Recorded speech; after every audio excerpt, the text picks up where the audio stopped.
আপনার শিক্ষককে কারা কারা কোন সদস্য এটা বলছি তো।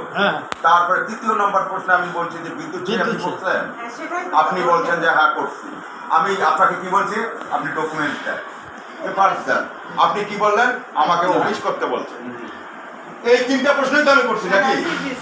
এই তিনটা প্রশ্নের মধ্যে আপনার ওই যে সদস্য নির্বাচন কি হয়েছে, আমি তখন মাইকিং করছেন, তখন আমি ধরে নিছি ওটাতে আপনার, আমি ওটা আপনাকে কোনো কিছু মনে করি না, ওটা আমি অ্যাকসেপ্ট করছি যে ঠিক আছে মাইকিং যেহেতু করছেন, আমি যদি সচেতন অভিভাবক হইতাম তাহলে ওই মাইকিং এর সঙ্গে আমি কাজ করতাম।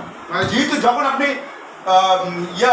বিদ্যুৎ সেই কাগজ যখন, আমি তো জানি আমি 26 বছর আমি ম্যানেজিং কমিটির সদস্য, সভাপতি, সহসভাপতি, 26 বছর থেকে আমি আছি, মরম শিবলি সাদিক থাকি আছি। আমি গঠনতন্ত্র বুঝি, আমি গঠনতন্ত্র জানি এই স্কুল সম্পর্কে। আর এই জন্য আপনাকে আমি বলছি যে আপনি আমাকে মিটিংয়ে টাকাটা ভুল করছেন। তাহলে আপনার এই কাগজটা চাইতো না, ধরতো না, ওইভাবে এখানে একটা কথাবার্তা হইতো, হয়েছে হ্যাঁ আপনার হয়ে যায়।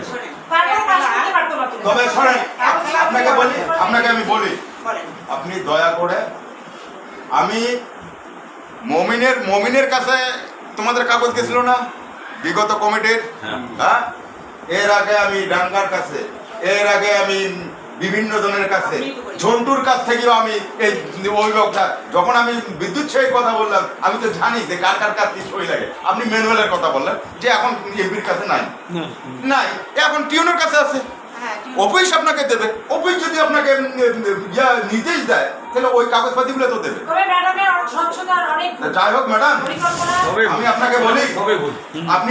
আপনাকে বলি, আপনারা এখানে আসছেন চাকরি করার জন্য, মাস গেলে বেতন পান।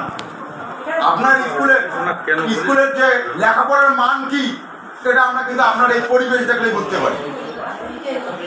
আপনার এলাকায় আমার স্কুলের যে প্রতিষ্ঠানের যে লেখাপড়ার মানটা কি হচ্ছে এটা আমরা পরিবেশ দেখলে বুঝতে পারি, আপনার কর্মকাণ্ড দেখলেই বুঝতে পারি। তা কাজেই আপনি শুধরে যান,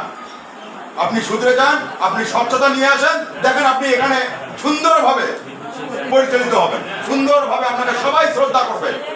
আমি যেখানে যাবো সেখানে শ্রদ্ধা পাবো না কেন? কাজেই এগুলো ঠিকঠাক করে আপনি আগামী দিনে এগুলা কাগজপাতি গঠনতন্ত্র যা করিয়ে আপনি মিটিং ডাকেন, আমরা সেখানে।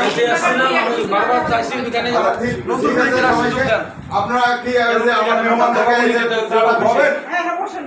কোথায় আপনার তো একদিন থাকবে।